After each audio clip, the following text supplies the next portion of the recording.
This is our weekly cybersecurity briefing. We're going to go over our agenda for today. And we typically cover introduction, current cybersecurity landscape, recent cyber attacks and breaches, cybersecurity best practices. If we have an FTC safeguard updates, we will tell you about that, and we'll have our closing remarks. So I want to say thank you for being here. Hang on, I do see that my slides are actually not changing, so. All right, here's our agenda. Introduction, current cybersecurity landscape, recent cyber attacks and breaches, cybersecurity best practices, FTC safeguards. If we have an update for you, I don't have an update today on the FTC safeguards, but if I did, I would bring it to you at this time. Closing statements. And so I want to say thank you for being here today. Cyber attacks obviously are going way up. It's a growing problem. And here at Vandernet, we decided to do a cybersecurity briefing every Thursday, 1:30 Central Standard Time, to get you the information you need and get you back to work. That's why it's only going to be 15, 20 minutes to supply you necessary information we feel is vital for you to know. And you might say, who am I? Who shows up to these webinars? This could be a business owner, it could be a C-suite, or you could just be an employee that shows up to work and wants to know more about cybersecurity and how to better protect your organization, or maybe you've been tasked to do that. So if you have any questions throughout this whole presentation or at the end, you can email hello@rethinksecure.com and you say, why Rethink Secure? And here at Vandernet, we're constantly thinking, what does it mean to be secured? Because it's an evolving thing. Threats are evolving. And so we have to stay on top of what it really means to rethink secured in today's today's nature, like what's going on. So who are we? I'm Garrett. I'm the CEO here at Vandernet. We started in 2010, and COVID, things changed. We all know things changed. You know things changed. In our business, things changed. Where everybody was behind a corporate firewall, all of a sudden, then they were going home and working remotely. And what happened was, now we're all this intellectual property, this personal data was behind a corporate firewall. Now it's literally sitting at home behind home internet connections. So hackers quickly picked up on this and they exploited it more than ever because there was not the advanced protections we needed. And when nothing is planned, like COVID wasn't planned, then you get what you get. And hackers took advantage of that time. And so the cybersecurity landscape has changed. We at Vandernet have had to change. We have to become cybersecurity first and focus on protecting our customers, the people, the data, and the technology inside their organizations. So we focus on the financial services industry, both being accounting firms and wealth management firms. They're the number 2 largest industry that gets hacked. Financial services is, as you can tell, they have access to a lot of personal identifiable information and a lot of money. And so moving on, current cybersecurity landscape, latest trends, threats, and developments in cybersecurity with a focus on how it impacts you. And today we are going to go over the Crowdstrike's like they release an annual report, like Verizon releases a cybersecurity annual report. So my apologies. Cybersecurity releases an annual report, Verizon releases an annual report, CrowdStrike releases an annual report, and the FBI also released an annual report. So we're going to hop over to the annual report and review just a couple of things in it. One thing that I wanted to share today is the threat landscape, and we're just going to talk briefly about these specific things, and then we'll move into the articles that I have to share with you today and your cybersecurity best practice tip before you leave. So if you look at your screen, 34 of new adversaries tracked by CrowdStrike. And you say, who's CrowdStrike? Why is it relevant? They're a global cybersecurity platform company. So they do a lot of different things in regard to cybersecurity. One of the things that they can do is they have a lot of traffic that comes in and out of their network. So they're able to see a lot of things that traditional people can't see in regard to threat intel and learning how are hackers getting through. And so they bring us this report, and you'll see that they have 34 new adversaries tracked by CrowdStrike, raising to a total of 232 specific adversaries. And when we say adversaries in this case, they're actually talking about countries, like hacking groups in countries targeting businesses. And one slide later in this, you would see that the United States is the recipient of over, I think it's 61% of all of the global cyber attacks. So people are targeting US business, US commerce. Cloud conscious case increased by 110 year over year. That's year over year. That's not like 100%. It's like year over year, it's growing 101%. And why does it mean to be cloud conscious? What it means is the cyber criminals are thinking it's harder to get through some of the firewalls than if they just attack some of your cloud software providers. So we encourage our customers to go through and we work with them, and they make a list of all of their software as a service applications that they have in the cloud. And then we start to work with them on locking down the security accesses to those cloud service applications. Do they have MFA? If your cloud service application provider does not provide MFA, you need to, depending upon what type of information you're housing in that cloud, you might need to be looking for a new provider if they're only allowing you to do username and passwords to log into that sensitive information. So the follow-up to that would be, okay, you have username and password to log in right now. You need to enable MFA on that cloud account. So if they don't have it, you should put in a support ticket. You should ask, hey, is this an available feature? Because we need it enabled. It's a non-negotiable when it comes to doing business in the cloud these days. Why hackers are focusing on attacking the cloud. 75% of the environments, cloud environment intrusions increased. So that means not only are they conscious and aware of it, but 75%, they're seeing a 75% increase in cyber criminals getting into the cloud. And so the other thing is 76% year over year increases in victims named on eCrime dedicated leak sites, which just means it's just a growing problem. Like I said, at the slide number 2 is like cyber attacks are just growing and they're going up. And so we have to be aware of what's going on and better protect our businesses. So moving right along, the next slide is recent cyber attacks and breaches. So today we're going to cover Life360 CEO, tile tracking device, data breach. And I know that my wife uses tile, and I know a lot of other friends that use tile, and you're like, how is this relevant to business? Because we are putting more and more information out there online. So it's important that you're constantly thinking, like we talked about rethinking secured. You're constantly thinking, okay, I'm going to purchase this tile device. It's going to allow me to easily find my keys, my wallet, maybe my cell phone, maybe my wife's cell phone. Come on, somebody.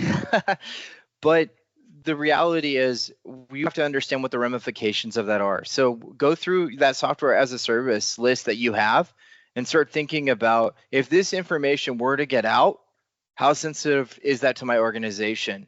Or if we have vehicle tracking, and some of us have, Verizon vehicle tracking, so we know where all of our fleet vehicles are, iPads and all of that. How sensitive is that information? Maybe it's not very sensitive to your organization. You say, oh, that's not that big of a deal if that were to get out. But think about if you're an accounting firm or a wealth management firm and the information that you could be putting into your customers' CRM, where you're managing customer information, or maybe even payroll, like your payroll system that you're using, is it secured? And I think it's important that you make sure that it has that MFA enabled on that payroll system. So going to look at this specific article right here, Life360 CEO confirmed the details of the incident after a 404 media publishes hackers' side of the story. So hackers are compromising systems. They're actually reaching out to the media and saying, hey, I got something important that maybe you'd want to know about. How much would you pay me to give you the information that I have that you'd be the first one to report on it? Kind of crazy if you think about it. But essentially, the CEO confirms that specific information was in fact breached, which would be name, addresses, email addresses, and phone numbers, and tile identification numbers. But supposedly no other sensitive information here was released, like card information, passwords, login, or location information. But if you just think about it for a second, if you have the device's identification numbers, that's usually the QR code, right, that you use to pair your tile with your app. And so whereas maybe they didn't directly inherently get the information of where this tile information is, there could be additional ramifications of this, because they could technically use that if for some reason they were able to get it disjoined from an assigned account that's already has the tile set up, or maybe not all the tiles have been set up yet and they're in process. Then there could be some additional tracking information that they could derive from that information.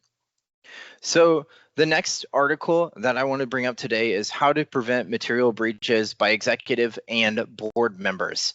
Now, I don't know about you, but I've been on a few boards, and if you know anything about that, it seems like a lot of personal email addresses are used in the board sense. A lot of material, maybe the board member doesn't have, and they have a personal email that board packets are sent to, or intellectual property sent to, just for review, or like, hey, we got an organizational problem, maybe strategy, a lot of strategic information sent to executive board members. So I think it's important that there's a lot of sensitive information that is sent to an executive board that needs to be considered when it comes to security and securing the board members and the company's intellectual property. So let's check out this article that I just pulled up, and we'll read further into this. So a couple of things here is how is an executive board compromised? So material breach as defined by the SEC, and any cybersecurity incident that could impact an organization's financial health, operations, significantly enough to affect shareholder decisions. So if you're publicly traded, you could have big implications if your executive board emails or the information that's sent to them, hopefully not sent to their private email addresses. Hopefully the entity is providing, the company is providing them a company email address to receive that information, that communication securely. But if that were to get out, if you're publicly traded, you would fall underneath the breach requirements, and you have to notify the SEC of that information, because that could affect people's investment decisions. So recent guidance on cybersecurity disclosures underscores the importance of a timely and accurately reporting of material cybersecurity instances.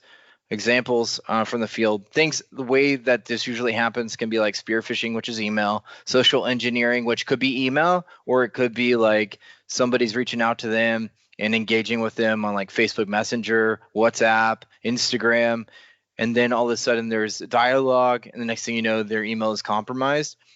Or third-party risks. Executives often interact with various third parties, including advisors and personal assistants, who may have access to sensitive information. So it might not even be a board member. It could be just simply be an executive inside the company that is using that's not secured, doesn't have all the security measures. We go into organizations, and sometimes we find the organization maybe have a good security posture, but the people at the top somehow are like omitted from the security protections that they need to have in place. And so we have to have a strategic conversation around that. Like, how do we protect these executive members? Because they're the ones, it's like if an attack's going to happen, or people that have access to the most sensitive information in the company is typically an executive level staffer. So how do we overcome those things? How do we protect our board members? How do we protect our company? Is comprehensive training, robust security protocols, continuous monitoring. If you don't got people watching your stuff 24 hours while you're sleeping, or even when you're not sleeping, if you're not a competent cybersecurity professional, then you should absolutely be engaging in a cybersecurity professional to monitor your stuff and better protect your business. And incident response planning. I just had an insurance broker inside my office yesterday, and we're talking about incident response planning. We're talking about what are the necessary steps, Garrett? Like, what do you do when you start incident response planning? The first thing we do here at VanderNet when we start to sit down with a client and start working on incident response planning is we look at their cybersecurity insurance policy. We get their broker engaged in the conversation, so we understand maybe they already have provisions that they would like to see when an incident happens. So if you have cybersecurity insurance, reach out to your broker, have a conversation. Maybe they can help you with incident response planning. If they can't, we're happy to help you with incident response planning. and we're happy to have insurance conversations with you, but it's super important. Whoever's writing the policy, they're the ones that ultimately have the responsibility to like cover the damages or to respond to an incident, like, and how you respond to an incident. So please consult your cybersecurity insurance policy. So that being said, we're going to go back to our slides. And I've ended with this the last several weeks, and it's just a great reminder. Every time you open software on your computer, that software can access everything you can, which is really good for our tidbit, our little insight for you, our big idea for today. And that would be, the big idea today is admin access to your systems, limit your access.